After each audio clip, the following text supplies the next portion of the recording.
আসসালামু আলাইকুম। সবাই কেমন আছো? আলহামদুলিল্লাহ আমি অনেক ভালো আছি। আজকে তোমাদের সঙ্গে এসেছি নতুন একটা রেসিপি। নতুন রেসিপি না, রেসিপিটা হচ্ছে পুরানো, কিন্তু আমার কাছে অনেক মজা। তাই ভাবলাম তোমাদের সঙ্গে শেয়ার করে নিই।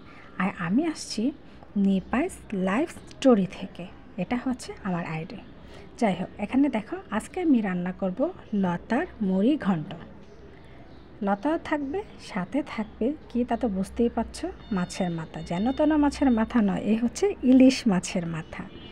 তো এটা দিয়ে আজকে আমি লতার ঘন্টটা রান্না করব। তো তোমরা দেখতে থাকো। সুন্দর করে আমি লতাটাকে বেছে একদম ওপরে যে ময়লাগুলো আছে সেগুলি তুলে ঝাঁকানাকা করে পরিষ্কার করে আমি একদম ধুয়ে নিচ্ছি। আর এটা প্রথমে আমি লবণ দিয়ে 5 মিনিট রেখে দিয়েছি, যদি চুলকানোর কোনো আভাস থাকে সেটার জন্য না আসে। তাই এটাকে এখন আমি সুন্দর করে একে একে করে টেনে হেঁচড়ে দেখো যা যা আছে সুতার মতো সব আমি তুলে নিয়েছি। আগে কিন্তু লবণ দিয়ে ভিজিয়ে নিয়েছি, সেটা তোমরা দেখতেই পেয়েছো। ওইভাবে নিলে আর কখনো লতাটা গলার মধ্যে চুলকায় না। তাই সুন্দর করে লতাটাকেও ধুয়ে নিয়েছি, মাছের মাথাটাকেও ধুয়ে নিয়েছি। এখন দেখতে থাকো আমি কীভাবে এটা রান্না করি। আর বন্ধুরা, তোমরা বলতে পারো আপু তুমি ফ্রাই প্যান থেকে তেল ডালছো, কারণ কিছুক্ষণ আগে ফ্রাই প্যানের তেলটা দিয়ে আমি একটা জিনিস ভেজেছি। তাই ভাবলাম সেই তেলটা এখানে দিয়ে দিই, এতগুলি তেল আমি কি করব, তাই না?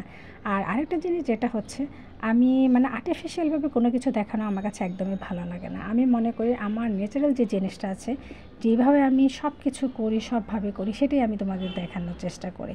যে এটা গোছানো, ওটা গোছানো, সৌন্দর্য এটা সেটা, মোট কথা হচ্ছে আমি বাসায় সাধারণত যেইভাবে থাকি, যেইভাবে রান্না করি সেটাই করছি, সেটাই তোমাদেরকে আমি দেখাচ্ছি। এক্সট্রাভাবে কোনো গোছানো গাছানো পরিপাটি ওই ধরনের কিছুই নেই। তোমরা অলরেডি হয়তো বা দেখতেই পেয়েছো যে আপু কীভাবে রান্না করছে, যে গোছানো গাছানো নেই আপু। কারণ আমি যেটা করি সেটাই তোমাদেরকে দেখাচ্ছি, তাই না?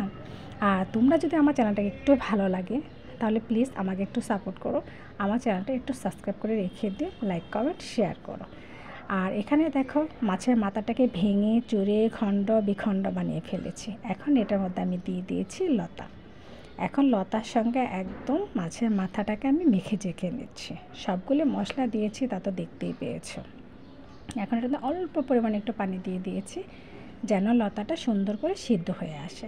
আর যখন সিদ্ধ হয়ে আসবে তখন এটাকে আমি সুন্দর করে আলতোভাবে নামিয়ে নেব। দেখো এটা কিন্তু আমার প্রায় হয়ে এসছে।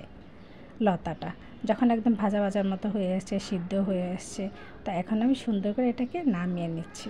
আর এটা একবার এভাবে খেয়ে দেখো, অনেক মজা কিন্তু। অবশেষে আমার রান্নাটা শেষ।